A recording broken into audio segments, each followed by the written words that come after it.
Hi friends, வணக்கம். நான் your Andhra பையா. இது என்னோட ஃபஸ்ட்டு வீடியோ இன் தமிழ். எனக்கு தமிழ் கொஞ்சமோ தெரியுமோ, நல்லா தெரியாது. எதுக்குன்னா நான் தமிழ்நாடுல பிறந்தல.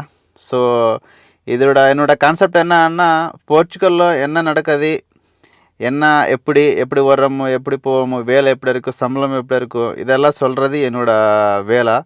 எனக்கு ஆல்ரெடி ஒரு தெலுங்கு சேனல் இருக்கும். ஸோ இன்னொரு சேனலும் ஸ்டார்ட் பண்ணலாமோ தமிழில் இது வரைக்கும் இல்லை நினச்சிட்டு நான் ஸ்டார்ட் பண்ண போகிறேன். தயவுంచి நான் ஏதோ ஒரு தப்பு பேசிட்டேன்னா நீங்கள் தப்பு நினச்சிக்காது. உன்னோட பையன் ஏதோ தப்பாக பேசிட்டேன்னு என்ன நினைக்கிறோ அதை நினச்சிட்டு என்னோடய வீடியோ என்னோடய சேனலு சப்போர்ட் பண்ணுங்க ப்ளீஸ். கொஞ்சம் ஏதோ தப்பாக பேசிட்டேன்னா மிஸ்டேக் ஆகிடுச்சுன்னா தப்பு நினச்சிக்காதீங்க. So okay, start video. நான் இப்போ போர்ச்சுகலில் இருக்கும். ஸோ நான் போர்ச்சுகலில் எப்படி வந்தேன் அது என்னோடய ஃபஸ்ட்டு வீடியோ. ஸோ வீடியோ பார்த்தா நான் டூரிஸ்ட் வீசாவில் வந்தேன் போர்ச்சுகலுக்கு. ஸோ போர்ச்சுகலில் டூரிஸ்ட் வீசா வரலாமா இல்லை ஒர்க் பர்மிட்டோ வரலாமா அப்படி பார்த்தா என்னோடய எக்ஸ்பீரியன்ஸ் சொல்கிறேன் பாருங்கள். நான் முன்னாடி 2 வருஷம் சிங்கப்பூரில் வேலை செஞ்சுட்டேன். அதுக்கப்புறம் அஜர்பைஜானு, இது துருக்கி பார்டரும் ரஷ்யாவில் டிவைட் ஆகிட்டாரு. அங்கே 2 வருஷம் பண்ணேன் வேலை. அதுக்கப்புறமும் நான் இங்கே ஹங்கரி ஒர்க் பர்மிட் அப்ளை பண்ணேன். 1 வருஷம் வேஸ்ட் ஆகி போயிடுச்சு.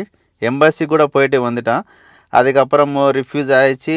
ஏஜென்ட் சொல்லிட்டாரு, நீங்கள் வெயிட் பண்ணுங்க, அடுத்தது பார்க்கலாம் அப்படி. சரி, 1 இயர் வேஸ்ட் ஆகி போச்சு. அதுக்குள்ள ஒரு ஹங்கரிக்கு போயிட்டு அவர் தமிழ் அண்ணா மணிகந்தனும் அவர் சொல்லிட்டாரு, லக்ஷ்மி இந்த மாதிரி டூரிஸ்ட் வீசாவில் போகலாமா எப்படி போர்ச்சுகல் அப்படி. அதுக்கு உள்ளே நான் ஒரு போலாண்டு பார்த்தேன்.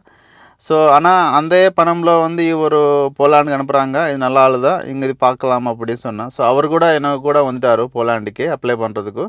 ஸோ அது கூட ஒரு 4-5 மாதம் டைம் வேஸ்ட் ஆகி போச்சு. ஹங்கரிக்கு பார்த்தா 1 இயர் வேஸ்ட் ஆகி போச்சு.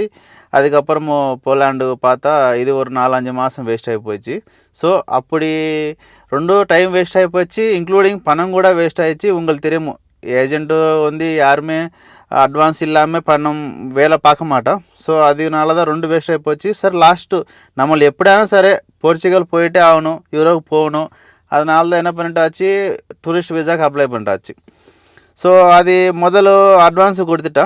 ஸோ அப்புறமும் மணி அண்ணா கூட கொடுத்துட்டாரு. என்னாச்சு அப்படின்னு தெரில. அது மணி அண்ணாவுக்கு ஃபஸ்ட்டு அப்பாயின்மெண்ட்டு புக் பண்ணிட்டாரு. அதுக்கப்புறம் எனக்கும் புக் பண்ணிட்டாரு. அதுக்கப்புறமும் என்னோடது என்னாச்சுன்னு தெரில, 3 தடவை கேன்சல் பண்ணிட்டாரு, போஸ்ட்போன் பண்ணிட்டாரு. ஸோ அதுக்கு உள்ள என்னாச்சுன்னா மணி அண்ணா நம்ம விஎஃப்எஸ்க்கு போயிட்டு வந்துட்டார். ஸோ அதுக்கப்புறம் நானும் டைம் வேஸ்ட் ஆகி போகுது, இங்கே வேஸ்ட் ஆகி போகுது, அங்கே வேஸ்ட் ஆகுது அப்படி நினச்சிட்டு அந்த ஏஜென்ட்டுக்காரர்கிட்ட சண்டைக்கு போயிட்டா. ஸோ அவர் பணம் தரேன், நீங்கள் கவலைப்படாதான்னு சொல்லிட்டாரு. அதுக்கப்புறம் டைமுக்கு கொடுக்கல. அதுக்குள்ள மணி அண்ணனுக்கு விசா சக்ஸஸாக வந்துச்சு வீட்டுக்கு. ஸோ அதுக்கப்புறம் அவர் சொல்லிட்டாரு, நீங்களும் கவலைப்படாத லக்ஷ்மி, நீங்கள் இந்த மாதிரி வெயிட் பண்ணுங்க, கண்டிப்பாக அவர் பண்ண மாதிரி தெரியுது அப்படி சொல்லிட்டாரு. சரி நினச்சிட்டு அப்படி நான் வெயிட் பண்ணேன். ஸோ சரி, எனக்கு ஸ்லாட் புக் பண்ணிட்டாரு. அதுக்கப்புறம் நான் போயிட்டு வந்தேன். ஒரு 15 நாளில் 20 நாளில் எனக்கு ஒரு ரிசல்ட் வந்துச்சு. நீங்கள் நான் சொல்கிறது நம்ப முடியாது தெரியாது. எனக்கு விஎஃப்எஸ் எம்பசிக்கார் 2 தடவை கால் பண்ணிட்டாரு. ஒரு நார்மலாக பண்ணிட்டாரு, இன்னொரு நீ கண்டிப்பாக போயிட்டு வரியா வரமாட்டையா అని கேட்டார். நீங்கள் போயிட்டு வந்ததுக்கப்புறமும் டிக்கெட்டு ஸ்டாம்பிங்ஸ் எல்லாம் மறுபடி நீங்கள் விஎஃப்எஸ் ஆஃபீஸுக்கு சப்மிட் பண்ணணும், அந்த ஜெராக்ஸ் பேப்பரெல்லாம் சொல்லிட்டாரு. சரி, என்ன பண்ணலாமோ, நம்ம கண்டிப்பாக சொல்லணும்ல. ஓகேன்னு சொன்னேன். எதுக்குன்னா அவர் சொல்லிட்டாருன்னா வீசா வராது. நம்ம டூரிஸ்ட் வீசாவில் போகும்போது கண்டிப்பாக ரிட்டர்ன் ஆகணும். நம்ம ஒர்க் பர்மிட் பார்த்தா ஒர்க் பர்மிட் வரல, அதனால தான் இந்த டூரிஸ்ட் வீசா அப்ளை பண்ணிட்டாச்சு. சரி, ஹாப்பி டூரிஸ்ட் வீசா வந்துச்சு.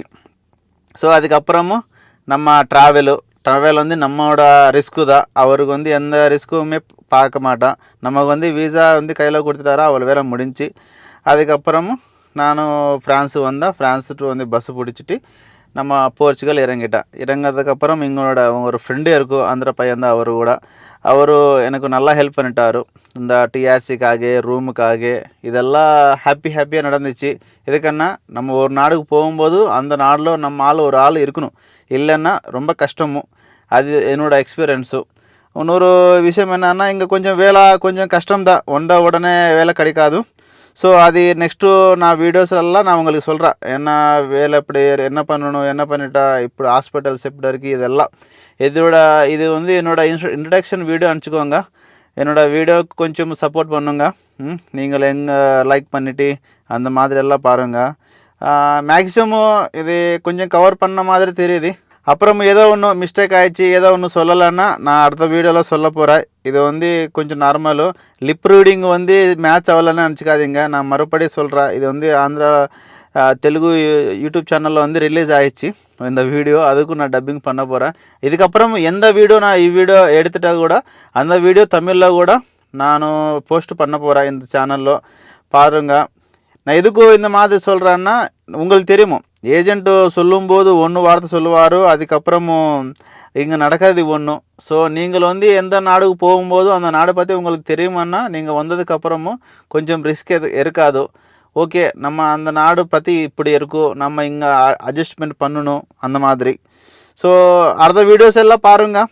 உங்களுக்கு ஓகே, லைக் நான் சொல்கிறது உண்மைதான்னு பார்த்துட்டு எனக்கு சேனலுக்கு வந்து சப்ஸ்கிரைப் பண்ணுங்க. ஓகே ஃப்ரெண்ட்ஸ், இது இன்றைக்கி வீடியோ. உங்களுக்கு புரியுது ஆனால் நினச்சிட்டேன். நான் என்னோடய தமிழ் நான் கொஞ்சம் இம்ப்ரூவ் பண்ணுறேன். எனக்கு தெரிஞ்ச அளவுக்கு நான் தமிழ் பேசுகிறேன். ஓகே ஃப்ரெண்ட்ஸ், இது இன்றைக்கி வீடியோ. உங்களுக்கு வீடியோ லைக் பண்ணிட்டேன்னா லைக் பண்ணுங்கள், ஷேர் பண்ணுங்கள், சப்ஸ்கிரைப் பண்ணுங்கள். தேங்க்யூ. ஜெய் ஹிந்த்.